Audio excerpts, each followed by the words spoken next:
Well, good morning. Good morning and welcome to Talking Politics. Last week we talked about Prime Minister Anuthin's frustration with several of his cabinet members who have been ridiculed by the media for what they see as their conspicuous absence from the public eye. Yes. Or, in other words, their poor performance. Right. And as we have reported, the media have nicknamed them the forgotten cabinet members who represent the new generation of Anuthin's Phumchai Thai party.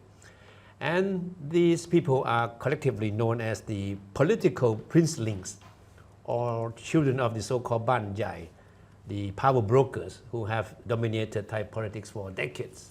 Yeah, in the eye of the media, the problem within them is that they have yet to point to any tangible achievements after more than 3 months in office, and worse still, most members of the public do not even know that they exist. That's the moniker, the forgotten cabinet members. But Anuthin, however, insisted that they have done their job, but faulted them for their failure to effectively communicate with the public about their work. So in Anuthin's eyes, their problem is not about their performance, but more to do with their, what Anuthin sees as their lack of effective communication. Yeah. Of course, Anuthin found it necessary to come to their defense, but at the same time, he couldn't hide his frustration with how they were perceived by the media and the public. Remember what Anuthin said about them last week? Yes, he said if they continue to be forgotten cabinet members, they could be soon forgotten by the Prime Minister. That's what he said. But doesn't this sound like a threat to you? Of course, it was seen as a threat to some of the cabinet members who have been missing from the headlines. The Thai media have the Thai phrase for what they see as the absence of these cabinet members. They call them รัฐมนตรีที่โลกลืม Yeah. Cabinet members forgotten by the world. The world, yes, yes. So I guess Anuthin certainly has the right to be frustrated as he saw this approval rating plummet. And he apparently believes that the not so positive perception of their performance has partly contributed to that as well. Okay. So I guess let's keep an eye on how these so-called forgotten cabinet members will try to make themselves more visible in the media before they get forgotten by the Prime Minister. But what is interesting is that there is one particular member of Anuthin's cabinet who still keeps getting the media attention, or should we say not forgotten by the media, even when she is not visible or accessible to the media. Yeah. We are talking about Kun Suphajee Suthamphan, the Commerce Minister, who was once one of the most prominent members of Kun Anuthin's cabinet. Yeah, I guess unlike the so-called forgotten cabinet members, Kun Suphajee seems to gain more media attention by staying out of the public eye than by making news herself. So not out of sight, but not out of mind of the media. Exactly. I mean, for some time, as Commerce Minister, Kun Suphajee was recognized for her role in expanding markets for Thai agricultural commodities and trade negotiations. But then all of a sudden, she vanished from the media spotlight, prompting social media users to post memes asking about her whereabouts. Okay. Yeah, and these memes include phrases like, Suphajee, where are you? Okay, Suphajee อยู่ที่ไหน Suphajee หายไปไหน Where have you been? Yeah. So Kun Suphajee's sudden disappearance, as the media put it, right? In fact, she's still around, but doesn't get the attention of the media. Yeah. So her sudden disappearance came after a series of what was seen as her blunders in dealing with falling prices of agricultural commodities. And the most controversial of all was her much publicized durian live streaming campaign. Remember that one. We talked about it. That's right. Yeah. She faced severe pushback from opposition politicians and farmers after heavily promoting the king of fruits at a promotional price of 100 baht each via live streaming. Critics argue that these artificially disrupted market prices and failed to cover actual production costs for durian growers. And then there's the latest controversy that has emerged as she returned to make headlines once again. So this one involves her plan to introduce the so-called 40 baht rice and curry project, which is designed to help relieve rising cost of living. She is referring to the common inexpensive staple meal for many Thais, which is rice served with curry. Under the proposal, registered restaurants and eateries would receive financial support in exchange for offering selected single-dish meals at affordable prices. And she estimated that as many as 100,000 vendors and restaurants would benefit from the project, which offers them subsidies. The project, which was designed to be launched in August, was only a step away from being submitted to the cabinet for approval. But it quickly ran into opposition. And critics have argued that affordable meals were already available in most parts of the country. Some could be as cheap as 30 baht per meal, 10 baht lower than what Suphajee's project offers. Besides, the critics also expressed concern that only a handful of selected eateries and restaurants would benefit from the project. And under mounting pressure, Suphajee decided to halt the project pending review. But despite the setback, Suphajee seems to be taking things in stride, saying that her Commerce Ministry has the duty to come up with measures to help cushion the impact from the rising cost of living caused by the higher energy prices. And when asked about media reports about her being sidelined in the news, Suphajee said, "I have not disappeared. I have been focusing on my work." And she said she has been overwhelmed with work and has no time to communicate with the media. Yeah, and here's what she said. "I am not discouraged, nor did I cry even though I felt depressed because of work I have to handle." Of course, Suphajee has her defenders who have taken to social media to support her work, including the 40 baht rice and curry scheme. Of course, you must remember what we talked about last week, concerning Anuthin's frustration with his cabinet members who have not been doing enough in publicizing their work, right?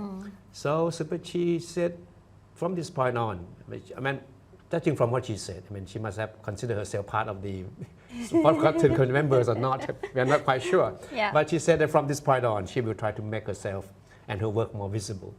So you can expect her to be talking more to post more Instagram. That's right. The Commerce Ministry is one of the much coveted portfolios. Yeah. And we all know that because in Thai politics, there are certain cabinet portfolios that politicians are very much involved in trying to get their hands on, right? And the Commerce Ministry is one of them. And there is no secret that many people in Phumjai Thai Party also have an eye on this particular portfolio. And that is why many political observers said it should not be a surprise if Suphajee will come under increasing political pressure. But we can say that for now, it doesn't appear that Suphajee is under any imminent threat. So it's most likely that she will continue as Commerce Ministry for as long as she doesn't commit any major blunders that would give the political forces in Phumjai Party to demand changes in the personnel in the portfolio. Yeah, I guess the problems tend to revolve around food. First durian, now rice and curry. But anyway, Suphajee is one of the 3 technocrats recruited by Anuthin to join his first cabinet late last year, and then again in his current cabinet. The other 2 are Finance Minister Niti Thanpraphat and Foreign Minister Siyasak Phongketkaew. To many Thais, they came as a breath of fresh air and was very much welcomed. Collectively, they are referred to by the Thai media as the 3 chefs, after the well-known canned fish brand. Now, even though the 3 chefs might have lost their luster as a result of the government's performance, not very impressive performance anyway, these 3 still remain very popular among large quarters of the society. Yeah. And before joining Anuthin's first government late last year, Suphajee, who is 61, was the chief executive officer of Dusit Thani Hotel. And Suphajee holds a bachelor's degree in sociology and anthropology from Thammasat University, and an MBA in international finance and international accounting from Northrop University in USA. So if you look at her educational credentials, there's a question about her qualification, right? And she's very able, actually. She spent over 20 years at IBM, becoming the company's first female general manager in Thailand, and later served as general manager of the IBM ASEAN's Global Technology Services Division as well. All right. All right, but there's one particular person who is obviously back in the news, and although not in the government. Not in the government, and not even in the country. Yeah, yeah. Out of sight to some extent, but certainly not out of mind. Never out of mind. We're talking about former Prime Minister Thaksin Shinawatra. He's in the headlines again this week, and opinions are divided, as usual, because he's a divisive figure in almost everything he does. So just over a month after becoming a free man, he is now back jet setting, making international connections. I mean, his recent itinerary includes Malaysia, Indonesia, Brunei, Singapore, and Dubai. No, and while Thaksin was in Jakarta earlier this week, the Thai media were talking about these social media posts by the Indonesian Cabinet Secretariat. It's a picture of 3 former Thai Prime Minister together. This is a very rare occasion indeed, right? Yeah. They appear in a meeting together as a family. Yes, all share the same surname. That's right. In a meeting with Indonesian President Prabowo Subianto at his private residence. The Indonesian Cabinet Secretariat described the atmosphere of the meeting as warm and cordial. Yeah, but the reactions among his critics are far from warm and cordial. I mean, before we go into that, let's first look at the substance of this meeting. Okay. So, Thaksin Shinawatra currently serves as a member of the advisory board to the Danantara Investment Management Agency. Pardon me if I say the name wrong. But also, it's also known as BPI Danantara. Now, it is basically Indonesia's sovereign investment fund, which manages its state-owned enterprises and investment holdings in sectors such as renewable energy, mining, digital infrastructure, and real estate. The fund itself, Kun Claire, is not free from criticisms.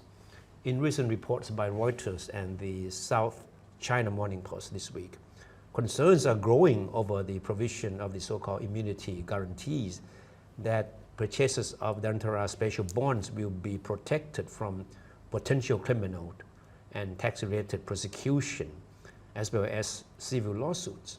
Yeah, a lot of people are saying that there's a risk of money laundering. Yeah. But anyway, we don't know what Mr. Thaksin has to say about this yet, but we do know that these pictures of him, former Prime Ministers Yingluck and Paetongtarn with the Indonesian president, did raise a lot of eyebrows in Thailand. In an interview with Thai PBS, Associate Professor Thanaporn Siyakul said, Thaksin's strategy of accumulating scores may help the Pheu Thai party in the long run. So Thanaporn is seeing the Thaksin's activities in recent weeks through the political lens. So and trying to underscore what he believes to be Thaksin's attempts to help contribute to the popularity of Pheu Thai party, and which is part of the coalition government.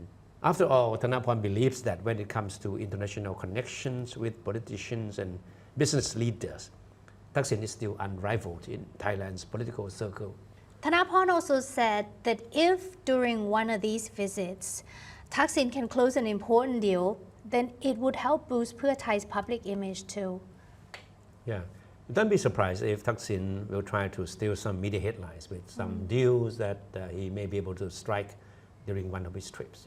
Yeah, but you know what, however, when it comes to political influence in Thailand at the moment, the expert thinks that Prime Minister Anutin still holds a solid grip in the House.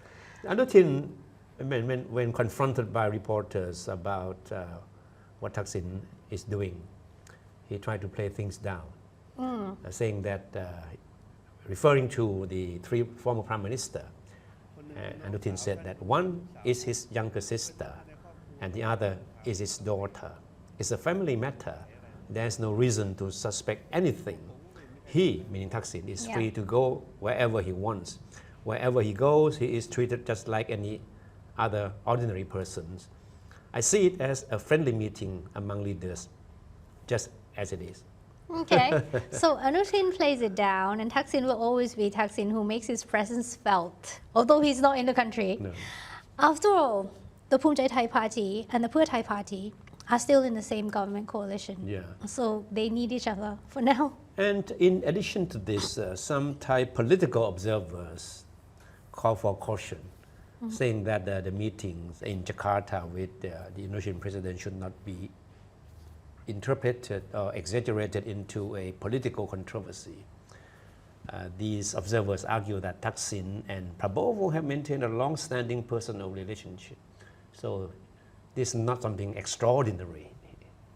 So they're friends. Remember back in September 2024, Mr. Prabowo traveled to Thailand to congratulate Pat Hong Tan on her appointment as Prime Minister as well. So this may also be viewed as a personal meeting rather than a political one. But one important point that we need to mention is the presence of former Prime Minister Yingluck at the meeting. We all know that her status in Thailand is she's a wanted person. A fugitive. A fugitive. She fled the country after being sentenced to 5 years in prison for negligence that allowed corruption to occur in the rice, her very controversial rice pledging scheme, right? Yes. Thailand and Indonesia have an active bilateral extradition treaty, which was signed back in 1976. Technically, this means both nations are legally bound to surrender individuals who are wanted or convicted of specific crimes. Yeah, and this is exactly why the NSPRT, or Network of Students and People for the Reform of Thailand, also known in Thai as KOPATO, went to the Ministry of Foreign Affairs on Thursday to submit a petition for the Thai MFA to lodge a formal protest with Indonesia. So the group argued that she should return to Thailand to serve her sentence as her brother did. I see. Don't forget that Thaksin used to make a pledge, right? Yeah. To bring his sister, Hun Yingluck, back to Thailand to celebrate Songkran 2 Songkrans ago. Right. And still hasn't happened yet. Yeah. But will that ever happen? We'll just need to wait and see. Right. Okay. Right. And that's it for this week of Talking Politics. Thank you so much for tuning in. We'll see you in the next one.